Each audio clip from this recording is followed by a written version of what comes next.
Accessing library computer data. The world doesn't always adhere to logic. And sometimes when you're lost, you're found. Hey everybody, welcome back to the show. We're continuing our run through of Discovery. We're up to Season 1, Episode 13. It's called What's Past is Prologue, which sounds vaguely familiar to a DS9 Season 1 episode, but it's a little bit different. It was written by Ted Sullivan, directed by Olatunde Osunsanmi, and it aired yesterday, which would have been, what was that, January 28th? January 28th, 2018. In this episode, Lorca plans to move forward with a coup against the Emperor, propelling Burnham to make a quick decision to save not only herself, but the USS Discovery. Clay, welcome back. We're here to talk about the 13th episode of Season 1 of Star Trek Discovery. How are you? Oh, man, I'm so glad we spent all that time just building up that great Lorca turn. I can't wait to see what happens with him next week, right? Did your DVR recording cut out in the last 5 minutes or something? Are you unaware? What? What are you talking about? Did they jettison another season-long plot arc into hyperspace?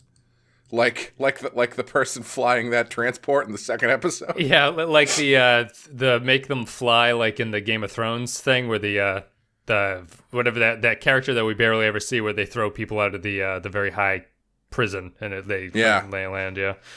All right. Well, anyway, let's get going here. We're going to be talking about Discovery's 13th episode, What's Past is Prologue. That's yet another Shakespeare reference, is What's Past is Prologue, which maybe we'll have something to talk about when we get to that. But we're going to play an audio clip. Me and Clay are going to come back, and we're going to break down What's Past is Prologue. Hello, Michael. Judging from your communications hack, you're somewhere on the third deck. Where precisely, I can't tell, but no matter. I'm not going to hunt you down. I'll wait for you to come to me. What makes you think I'd do that? Because you belong here. With you? In the real world.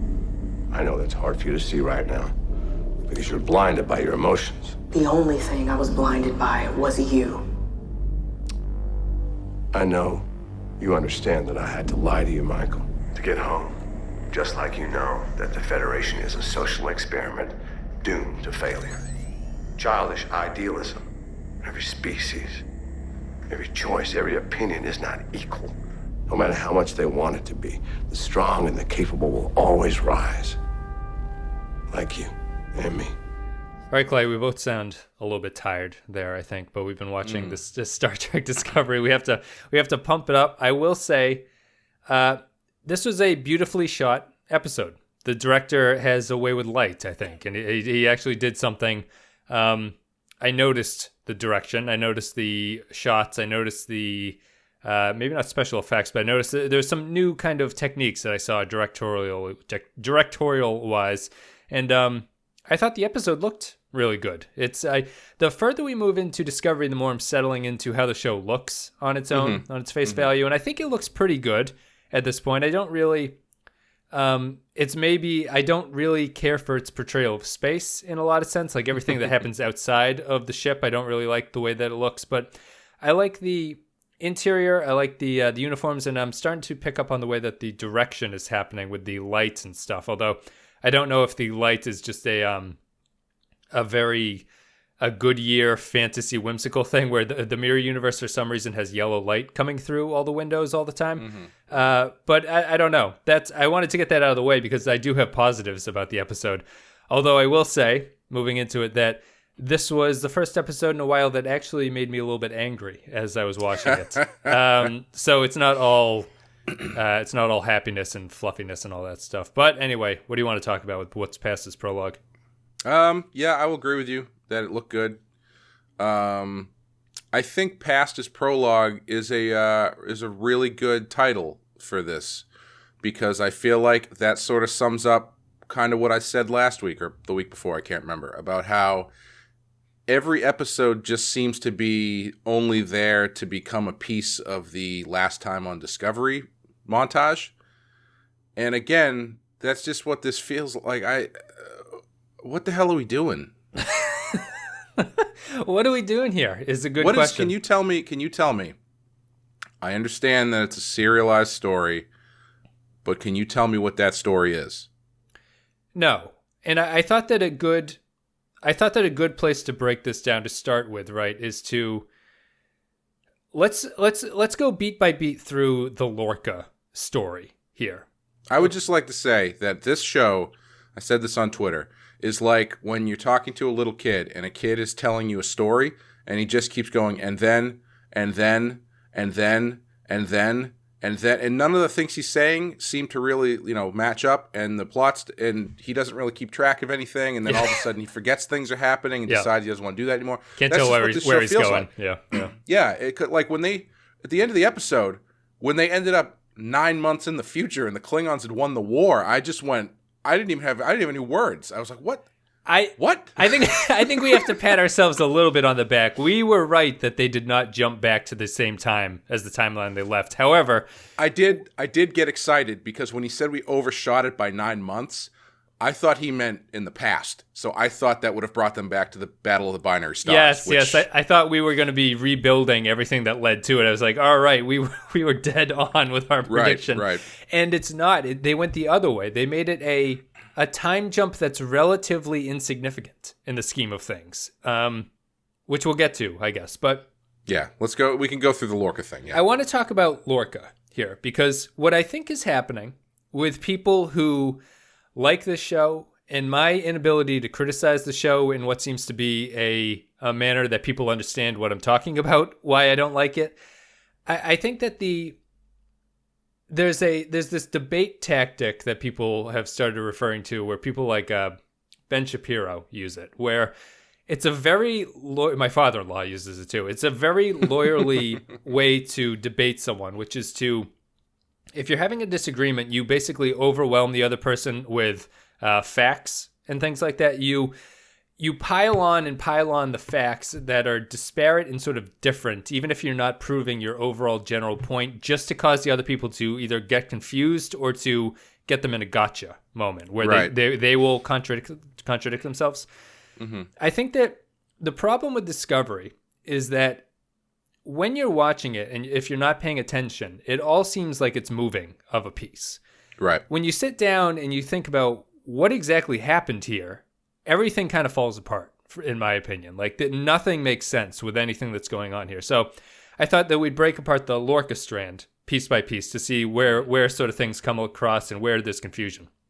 And I think that it'll be indicative of the quality of the show because I think that every storyline is just like the Lorca storyline. They're just piled up and so much stuff is happening to you that you can't really remember it all when you're trying to remember why things went wrong. So we'll start off with Lorca. Right? There are two Lorcas. There's our Prime Lorca and there's a Mirror Universe Lorca. Do you disagree with that at the very start of the series? Even before the opening of this show? Yes. Okay. So Mirror Universe Lorca is trying to coup the Mirror Emperor. And he is down on a planet negotiating with some people that he wants to join his side. And the Emperor's ship attacks him and it shoots him. And that's what he talked about in this episode. When he's beaming back, he beams up in an ion storm, and this is exactly what happened in the Mirror Mirror TOS episode that caused Kirk to go into the Mirror Universe. So it's a callback to that. He gets removed. He gets turned into the Prime Universe. I'm assuming that the Prime Lorca moves to the Mirror Universe and dies on the Baran ship that blows up because the Emperor is attacking it. Do you disagree with any of this so far? No. The fate of the Prime Lorca, I hadn't really pinned down, but yeah, if you're playing by the rules of what they've done in the show so far, that makes sense, yeah. Because everyone in the Mirror Universe thinks that he's dead, so I assume that the Emperor destroyed his ship, and he didn't think that he was on it. So Mirror Universe Lorca is the only Lorca that still exists. Prime Lorca is dead. Mirror Universe Lorca is in our universe. He, at the Battle of the Bulge, blows up his ship. You mean the Battle of the Binary Stars? Battle. He went way back. He went. It's difficult to land in the same timeline. He fought some Nazis. So he at the Battle of the Binary Stars, he blows up his ship and he kills all of his crew members on it. Right. My only understanding of why he would do this is because he wants to get command of the Discovery. Is there any other reason that he would do that to his own ship? No. I mean, unless. Yeah, I mean, I guess at this point we can't look at that at anything other than a sinister action, right? Right, unless the crew figured... We don't know any of this. This is all speculation. Unless his crew figured something out, and he did it to stop them from stopping his plan, which at that point was so in its infancy that I can't even understand how he would have had a plan at that point. So yeah, I have no idea. I mean, because if he just assuming that he's well, I guess it depends on when he. Are we assuming that he crosses into the Prime timeline at the Battle of the Binary Stars? Is that the assumption? I'm assuming it's before that, yes. Like, I don't know if it's exactly at that point, but it can't be too far off of that. Yeah. I don't think. I guess I don't understand. Yeah, I don't understand why purposely blowing up his ship or blowing up his crew would get him on the Discovery. Well, he knows that Mirror Universe, being from the Mirror Universe, knows that Discovery has a spore drive because Stamets. No, I get that point, but I mean, like, in terms of practicality, it's a shot in the dark. I'd agree with that. Why does that directly get him onto the Discovery? I'm not really sure. But yes, whatever. I'm just saying that's the only reason I can really come up with as to why he would do that. So he gets on the Discovery because he knows that the spore drive is on the Discovery because his Mirror Universe has a spore drive. Mm-hmm. He then recruits Burnham. Why does he recruit Burnham? Because he likes her. He likes the mirror. He likes sexually. He likes the Mirror Universe version of Burnham, right? Is there really anything else going on besides the fact that he's like, hey, in the Mirror Universe, I was good friends with this person, therefore maybe I'll be good friends with this person? I think it's implied, or maybe it's said, because they do say all of the implications out loud in this show. That he used her as a distractionary tool for when they went back to the Mirror Universe, because he knew that Georgeou seeing her would, make her become distracted or something. Right. It would trigger her. So Lorca's got Burnham. He's got the spore drive. He does a whole bunch of jumps. He does a lot of stuff in the Prime Universe to either save face or save the war. He goes and fights Klingons and stuff. He's very excited to get back to the universe. Even though the Mirror Universe Stamets was not using the spore drive for this purpose, he believes that the Discovery will be able to get him back to the Mirror Universe using the spore drive. Mm-hmm. Yeah, I mean, why does Mirror Lorca know that the spore drive can do this? He doesn't. Because what they're using in the Mirror Universe spore drive is as an energy source. They say that in this episode. So I guess my question then would be like, why? What is putting him on the drive to get the spore drive if he doesn't even know that that's a way to get back? Right. Again, these are all. I'm certainly not defending it. I'm really just kind of pointing out the problems along the path. I'm not trying to argue with you. But. Yep. And then he uses the spore drive to get back to the Mirror Universe. He attempts a coup against Georgeou. And then in the course of this episode, Burnham says to him, you could have just asked us to send you back here.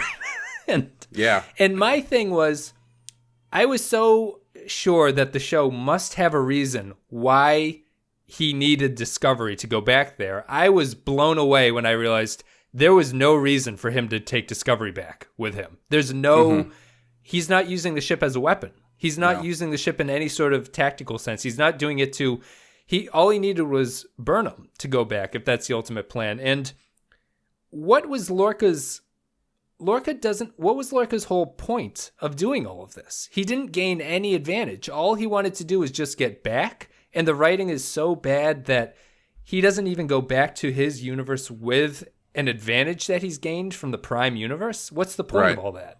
I have no idea. Like, I was really frustrated watching this episode because what they're showing you on the screen is an evil Lorca leading a group of soldiers or whatever up against Georgeou, and Burnham is helping Georgeou. But I couldn't figure out, like, who is supposed to be the bad guy here? Yeah. Like, because Lorca is clearly a bad guy, but Georgeou... I like Lorca more than Georgeou as a viewer. Yeah. And Georgeou is set up for 3 episodes as this awful emperor. Yes, this is an empire built on murder, race subjugation, and cannibalism, basically. Yeah, I mean, the first thing we see her do, well, I should Not say... Not cannibalism, but eating other species, yeah. I should say the only thing we see her do is bomb the shit out of the rebels.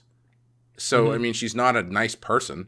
Yep. But as soon as she starts talking to Burnham, it's like that shit doesn't even matter. And it's just, like, I was watching this whole thing going, like, I don't understand what Burnham is even doing here at this point. What's her character drive, you mean? Yeah, I guess at a certain point I said, well, why don't they just fucking beam her out of there? But I guess she needed to be there so she could like disable something in the throne room or whatever, sure. But it was just like I couldn't figure out what the stakes were here. Like the only stakes let me rephrase that. I know what the stakes were because they were completely unrelatable, because the stakes were, the spore drive's going to blow up and destroy all known universes at the same time. Yes. And it's like, what the, you can't, who cares? Like, you're building yourself up as this like character-based show with all these character-based plot points and all this kind of shit. And the best thing you can give me for this scenario is that, we gotta disengage the shields on their engine, otherwise there's a total protonic reversal and everything it is, they cross the streams basically. Which can't happen because this series exists in a franchise that knows that that's not going to happen. Exactly. Yeah. And it's like, I didn't know. And then she saves Georgeou at the end. I don't know. And nothing about this made narrative sense to like I shouldn't say narrative because it had a beginning, a middle, and an end for the most part. But it's just like structurally, it just storytelling wise, none of this mattered to me. Yeah. And it didn't make, I don't want to say it didn't make sense, but it kind of didn't. It makes the flimsiest amount of sense. It makes sense on a level if you're not really paying attention to it. You're like, okay, I guess I kind of buy this. And the pace is so fast that you don't have time to think about it while it's happening. It's almost like you're watching, it's almost like it's being presented to you through Burnham's eyes, in that Lorca is presented as like evil. Georgeou is presented as not really bad, kind of good, and that's she could be like redeemed. She could be redeemed. Yeah. But like if you take, and that's all you're kind of going on is these like, again, note card summations of what's supposed to be happening. But then if you take a step back, you're like, how did we get to this point? Why are we here? And again, you've wrapped up a plot thread you've been laying pieces out for the entire season in a manner that at the end of it you go, well, what the fuck was the point of all that? Yeah. I mean, I'm sure Ash is going to come back at some point because they're going back into Klingon shit or whatever. Just the same way the Admiral came back, even though she seemingly thought she was dead. But this show, but like Lorca, there's no getting around. Like Lorca is dead, right? Yes, he's unless dead. Both versions they go out of of their Lorca. way. Yeah, they go out of their way to show you him being dissolved by a star, basically. Unless they pull a fast one and it's like, well, he actually was transported into another, back into the, some shit like that. Yeah. But for all intents and purposes, Lorca is dead, and I don't know why anything that we've done to this point has mattered at all. This was shocking to me. It's shocking to me that Lorca's actions in the Prime universe did nothing for his coup attempt in the Mirror universe. And our whole sojourn into the Mirror universe has done nothing to help us with the Klingon War in the Prime universe. Right. Yeah. It's every step of the way has just been killing time. Killing time in this incredibly pointless, why are we here doing, like, you don't realize it's pointless until it wraps up and you're like, is that it? Like that's all they came here to do, and we're already being sent back. I underestimated myself again. I thought they were surely going to be in the Mirror universe until the end of this season. Mm-hmm. And I was off by one episode, I think. Yeah, we have 2 left, I think, and so you're 1 early. But yeah, it's just crazy to me that we're just going to go back to the Klingon stuff and wrap that up for what it's worth. And I'm sure we'll not learn anything from all of that. But yeah, it's a very every step of the way has just been frustrating. And Burnham's arc, like let's break down Burnham's arc, except quicker than we did Lorca's. Burnham is a Vulcan officer, a human raised by Vulcans, comes to Starfleet, gets a mentor in Georgeou. She commits mutiny because she does an act that she thinks is the right thing to do to stop a war. It ends up triggering the war, and she's imprisoned. Mirror Lorca frees her and brings her back. She then loses all story momentum at that point. There's nothing pushing Burnham going forward at that point. The only thing that you can say about Burnham at this point is that she has like a cold resolve. You know, she's like, no, we have to do it this way. And there's no good reason why she thinks that. And her Vulcan logic stuff is no longer a problem. Not even in the mirror universe are they going to bring this up. Like her whole conflict of being half Vulcan, half human, or human raised by Vulcans is not a problem.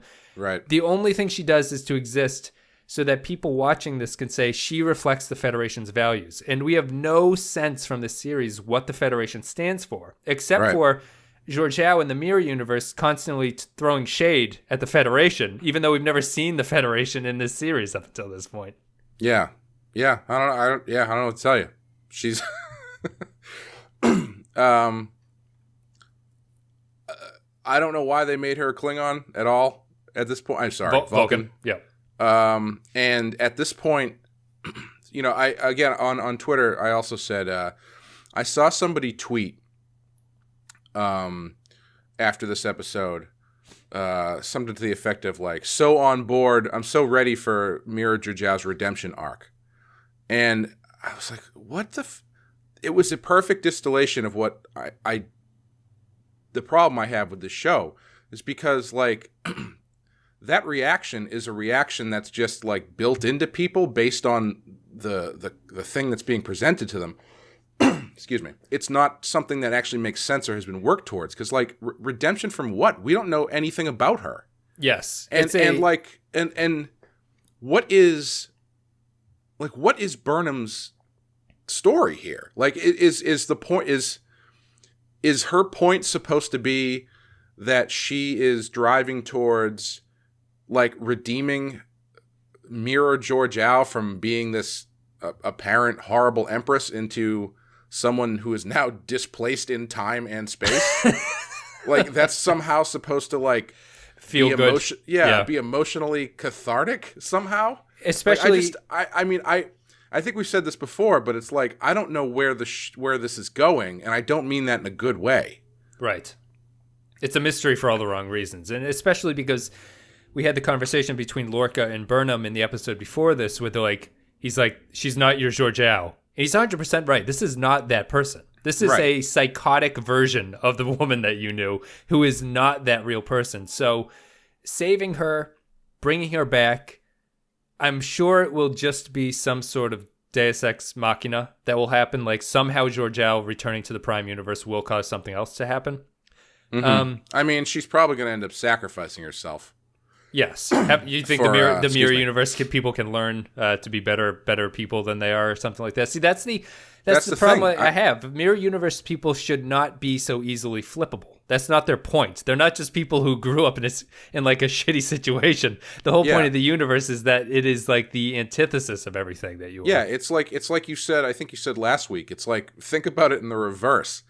If Mirror Georgeou showed up in the Prime Universe and said to Burnham, Michael, I need your help wiping out an entire civilization of people, and Michael's just like, okay, right, yes, you know, there's, I don't know, I'm not, you know, I understand. I mean, I feel like trying to flip Georgeou is something they will probably do, and it's gonna make sense in and of like the episode in which it's happening. Yeah, but it's not. But it's not gonna make sense as a piece of a larger whole, if that makes sense. You know what I mean? Yeah. No, I understand what you mean. It's like a note card thing. It's like at this point in the story, this is where all that work we've done to get Mirror Georgeou on the same page as Burnham is gonna pay off. It's just they forgot to do the work. I think a good example of that is Mirror Stamets in this episode, where Mira Stamets gets brought back and Lorca sort of captures him and says that you're going to work for me until you are no longer useful. He spends a couple scenes being useful, and then Lorca simply kills him. Yeah, why'd they even bring him back? Why? It's like, well, and outside of that, it's like there's no nuance to that writing. You're literally just having him drag along a character and then kill him at the end. It's not like Stamets has a chance to flip something. It's not like there's a chance for Lorca like to have a little bit of Prime Universe rub off on him. It's not like Mirror Universe has a chance to be tricky or anything. It's honestly... Stamets shows absolutely no loyalty towards anybody. Right, yeah. Like, what's... I'm sorry, I didn't mean to cut you off. No, that's it. Like, that Mirror Stamets should be something different than the nebbish Stamets of the Prime Universe at that point. Like, there should be a reason for that character. The only reason that character has existed so far is to explain to the audience what's going on in the Spore universe, and then to allow Lorca to like unlock some doors. Yeah, and tell him what the status of his shield is when his fucking men stand 20 feet away from Georgeou's men and just shoot at each other like you're playing laser tag. What the fuck was that scene? That was where they're standing in a hallway. You've got like 10 people on each side standing in a hallway just blandly shooting at each other, and then the shield goes down, and then people start getting killed, and then only then does Georgeou think to start up her fucking wall-mounted cannons? Why don't you lead with that instead of getting all your men killed? I like the shield because it's like, oh, we've laid the perfect trap. Oh shit, she has a shield. All right, well, if we shoot it 3 times, it'll go down, and then we can shoot her for real. So just keep going with it. It offered nothing. It didn't change the narrative. It just delayed. It was such a waste of time. Yeah. And then like, is the only reason they have that scene so they can emergency teleport her out of there? First of all, why didn't she do that 10 minutes ago? Yeah. Second of all, they don't know that she can it's her fucking ship. They don't know that she can teleport. Like, what does even emergency transport mean? Is that just a regular transport? Why is he surprised that she could do that? To the point where he kills Stamets because he didn't tell her that she had a fucking emergency transport. Yep. Yeah, I don't know, man. I mean, again, it's like, what is that? How is that helping anything? What are we doing here? What is the point of that scene? Other than to just have a bunch of people get wasted. I like the phaser effect. I'm trying to be positive. Then at the end, when everything's they're at the door, like again, they just tell you so much fucking garbage in this and don't show you anything. They have that scene where Burnham is trying to get out of there, and Georgeou's like, "No, I'm gonna stay." Clearly, Lorca's men have overtaken all of my men, and most of my men who remain are now loyal to Lorca, which we just know because she's telling us that. It's not like she's assuming it. Yeah, I don't even know how. Where did Lorca's men come from? Were they just all in there with him? Yes, apparently the ship is a prison ship as well because all of his men were being tortured in that ship for whatever reason. And let's be generous, right? Let's say 25. How many men could he possibly have... You're telling me that whenever all these men of Lorca's were captured, they captured, like, enough to take over the Empire? Yeah. And put them all on the same ship? Yeah. And they brought back the security chief who died, Landry, in the first episode. She came back for a hell of a ride, so... Yeah, it's I don't know, man. It's really not very good. This is the first episode in a while that left me frustrated by everything that was going on. And let's put it this way. Sorry. No, go ahead. If you were to watch this episode, if this were to be the first episode of Star Trek Discovery you watched, and I feel like you can apply this to any of the episodes we've watched up to this point.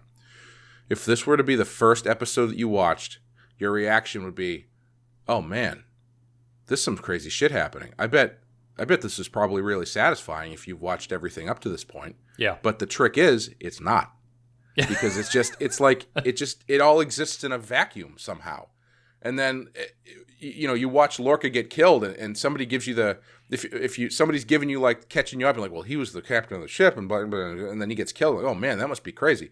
No, because you only, in Zach Hanlon's review of this episode, which I agree with 100%, he says, We spent multiple episodes getting to know this character, building his relationship with other leads, only to have all that erased with a shrug. No one on the Discovery seems particularly shocked by the news that their captain was lying to them this entire time. They're mildly piqued, and then they move on. And that's the entire show to me. Yes. Yep. That being said, I think Saru is great. Saru is the closest thing that the story that the series has had to a arc at this point for any of the characters. Because he's gone from the meek Kelpian, who's unsure of taking command to a pretty effective captain, it seems like at this point. I hope he stays captain. I think that would be great. Yeah. And also, again, fucking captain's log, man. You don't know how much you miss it until you have one. Because Saru gives one in this one. Yeah. It's the first time in the whole show, I think, that they've said captain's log. They've said other log, but I don't think they've said captain's log, have they? Yeah, because they've done Burnham, I think. But they do, I think they say acting captain. But I think that what's funny about the captain log is that, if it wasn't there, I would have been like, oh, of course Stamets just fixes the spore drive in between episodes. Like, that makes a lot of sense. But for some reason, when you say that he does it in a captain's log, I'm like, yeah, that's believable. Like, exactly. Yeah. And also it gives you an idea of what the hell Discovery's even doing. Because if you don't have that, it's just like, well, they've apparently just been fucking around in hyperspace for 3 episodes or something. So let's move. Also, sorry, when they get back to after all this shit comes out and they get back to the Discovery, they've gone back and everybody's wearing their old uniforms and they've scrubbed off all of the mirror universe. So they've been spending their time doing important shit like redecorating again. Yeah. Yep. Like I don't even know what Discovery is doing there for the last 3 episodes, other than waiting around for the Emperor's... waiting around and unencrypting shit between episodes. Yep. Yeah, it's true. I mean, it's true.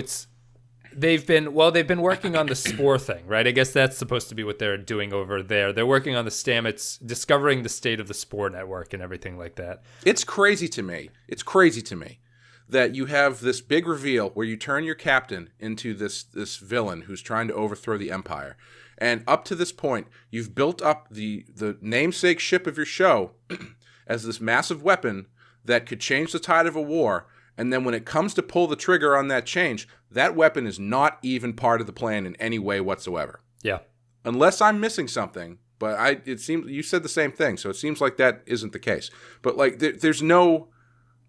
Even when he's trying to take over the ship, there's no point is he like, I need to get the Discovery. So no, he's negotiating with Burnham. Burnham's like, let my ship and crew go, and he's like, yeah, okay, yeah, fine, stay with me. I don't. What are we doing? Let's talk about. We've beaten that to death. But Saru is great. Saru is good. Tilly's a minor version of Saru. I think the Tilly is also somewhat satisfying of an arc in this entire thing. You don't have to go crazy with it. I don't need huge dedicated amounts of time built around this, but you have to do a little bit of something. Mm-hmm. But yeah, I mean, our general opinion is just that the plotting there is horrifically weak, and this show is all about the plot points that it needs to get to, and it does not care whatsoever about its characters. And if your argument with me is that the show has had some character stuff, I really need to see some evidence. It's easy to say that. I don't think it's really honestly very true. I think that the show, what's funny to me is like all the retweets that Discovery does every Sunday, a lot of them were greatest episode of Star Trek ever, which is absurd on its face. And boy, even if it was a great episode, it's absurd to say something like that so soon. But I think that everyone is just very like, you never know where it's coming from. And it just, the trouble is of how never before has an episode felt so un-Star Trek-y to me. And I know that we started this series with me saying like, yeah, it's time for Trek to change some things and everything. But this is not how Star Trek works on a lot of levels. Like, you can change the format. DS9, look back at DS9. DS9 is Star Trek without the exploration, which is a huge departure for that, right? That's a big change for the series to go from that point to that point. It still feels like a Star Trek show. And not just because it was filmed in the 90s, but it's like it has the way that it tells those stories is a very Star Trek-y thing. This is totally bizarre. And I think Zach said in his review, just imagine if you took Star Trek away from this, like you would just think the show is just a below average generic sci-fi television show. Yeah, and to another thing he says that kind of goes along with what you're saying is he has a whole paragraph where he says, what the hell is Discovery about? You've got Star Trek, the original, which is a 5-year mission to explore the universe. Next Generation is the same thing, but without the limit. Deep Space Nine is what happens if you stay in one place. Voyager is what happens if you get lost. Enterprise is what happens if you go back to where it all began.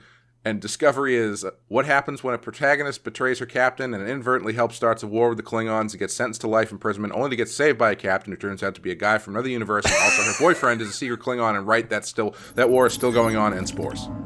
Captain, there's no response from the Federation to our signal. Not even an automated one. What does that mean? War map on screen, Captain.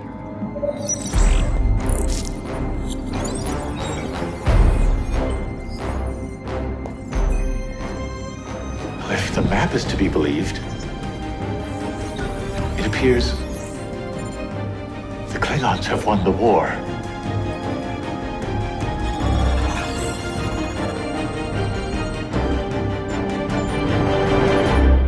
That's it. It's I said it on Twitter. One of the Star Trek things that asked people to vote for what they think the rating was, and I gave it a D, saying that it's just the show confusing serialization for narrative. Like there's a distinction between those two things. Yeah, And yeah. This is the peak show doing that. Let's talk about where the show ends up at this point. We're back 9 months in the future. The Klingons are winning the war. Mm-hmm. What do we have left to do here? Well, the Admiral comes back apparently next week for some reason, even though Sarek returns. Oh, God, the storytelling in this show is so bad. Sarek returns. I don't know. I mean, honestly, I'm still not convinced they don't end up back at the battle of the binary stars. Like, I'm just trying to think, like, thematically and structurally, what else, unless the rest of the show is going to take place 9 months into the future where the Klingons have won the war, the point of the story is still going to be to make the Klingons not win the war. Yes. Right? They can't win this war. Yeah, unless they're just shit canning all of continuity, which who knows, they might. So at some point they have to reset things, and I don't know how you reset things without going back to the Battle of the Binary Stars and just averting the confrontation altogether. I see no way besides wiping the slate clean how you can resolve the war in 2 episodes or whatever that we have left. Right. Yeah, and I mean, even if, let's say they don't, and they stick with this timeline where the war is another going, season. Yeah. Cool. Yeah. I don't, like to what end? Again, the only end is that it has to not be the case. Yep. And I feel like it has the same. How do I put this? Sticking with the timeline where the Klingons have won the war is the same to me as sticking with the mirror universe. The reason that you would do that, the reason that you go into that timeline or that reality in the first place is in order to reflect what's happening in the prime timeline. Yeah. And the story you've set up is that there is a war going on between the Klingons and the Federation. And this is the Ghost of Christmas Future kind of look where it's like, well, what happens if the Klingons win? But there's only so much you can do in there before you have to kind of wake up on Christmas morning, you know what I mean? Yep. So I don't know. I don't see what you would do. If you're why jump to the future and stay in the future? And, all the stories that you could maybe tell about being in the this Klingon 1 future, when you have plenty of stories you could tell about the actual war that you set up 15 episodes ago. Yes. I don't know. I mean, again, I'm more than welcome. I'm willing to be open that in 2 episodes we come back and I go, man, I misjudged the show big time. But it's getting harder to say that as the further we move along. True. I mean, But Saru is great. The ship looks great. But and I'm willing to say that the second season of the show will be many times better than this season. Yeah. Something fundamentally went wrong during production of this season. Like either the scripts had to be rewritten, the Brian Fuller exodus caused some kind of chaos, the decision to not be an anthology, maybe if they started as an anthology and they moved to a not anthology, caused them to really lose track of the story, and they had to just rewrite everything to get people back to where they needed to be. It's just... the show doesn't feel like it's written by Star Trek fans on some level. It's like a... Yeah, I don't know. Do you disagree with that? Well, I don't disagree with it, but I don't necessarily think that it's a prerequisite. I mean, no, I don't think it's important, but I think that it's a...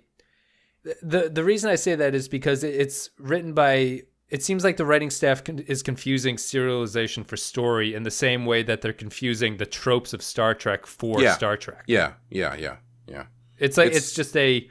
There's nothing underneath any of the shine to it. Right. It's the storytelling equivalent of, ooh, isn't it cool that he has a Gorn head in his office? Right. Yeah. What could that mean? I don't know. Yeah, I mean, we'll see where it ends up, but I guess that's it. We have the remember in the third episode where everyone was saying like, oh, the first two episodes were just a big prologue. This is where the show actually starts. Yeah, I feel like they do that every like 5 or 6 episodes. Like the same thing happened at this mid-season break where it's like, oh, okay, all right, well. Now that they're in the mirror universe, okay, now this is the jump where it's really gonna start going. Yeah. And then now it's like, oh well, okay, I mean, now they're 9 months into the future. Now this is really where it starts going. So all that stuff was just a prologue. And so that's why that title is accurate. It's not good, but it's accurate. You could easily, because of what we said about none of the narrative really amounting to anything, you could easily give this to exposition. And that's another thing about it. It's like there's no reason to see this stuff because you could easily have this explained through a couple character dialogue scenes. What are the chances the next episode starts with Burnham giving a recap of everything, like a voiceover recap of the entire season so far? Yeah, I'm dead serious. Like, what's the chances? Excuse me. What are the chances it starts with Burnham saying like, I started out off this mission, I inadvertently started this war. And then the captain who put his faith in me turned out to be a villainous whatever. And now we're here 9 months after the end of the war that I started. And, that kind of thing. And it's like, you could start your whole fucking series that way. Yeah. And you don't miss anything. We haven't missed anything if you do that because nothing we've seen up to this point matters. The next episode is called The War Without the War Within. Sure. Sounds like it's kind of Ash Tyler-y, but I guess we'll have to see probably. Up until that point.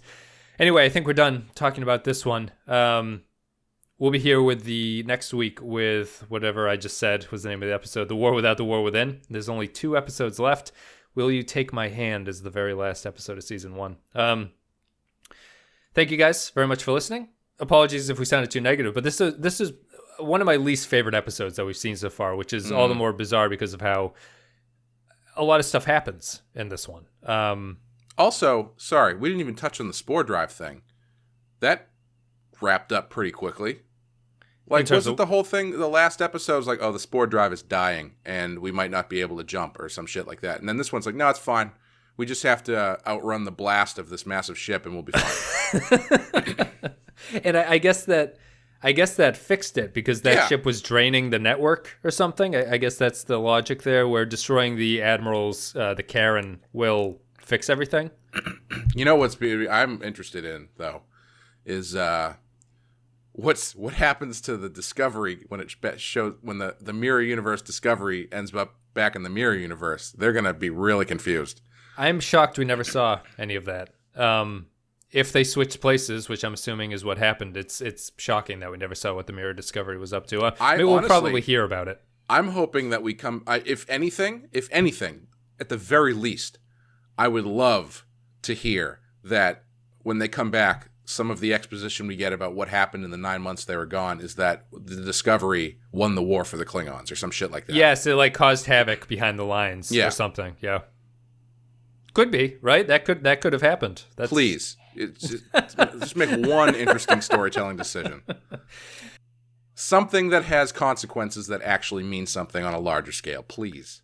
Thank you very much for listening. Hope you enjoyed the content. All the media links, social media links will be in the video description or the podcast blurb. You can go there. You can go to patreon.com/the Pensky File if you want to support the show. A couple dollars a month, you get you extra content. I'm talking about Face Off this month.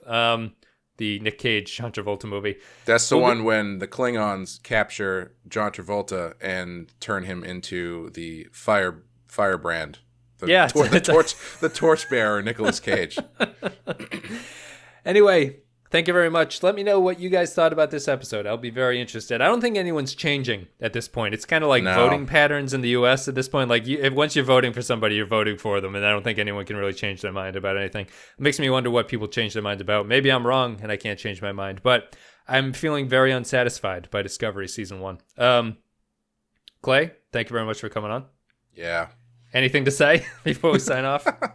No, my book Redline comes out this Wednesday on the 31st. If you happen to be by a comic book store or bookstore and you feel like picking one up, I'd be much obliged. Guys, thank you very much. Hope you enjoyed it. We'll be back with the DS9 episode on Thursday, and then we'll be back with the penultimate Star Trek Discovery episode next Monday. Thank you very much for listening. Let me know your thoughts. See you later.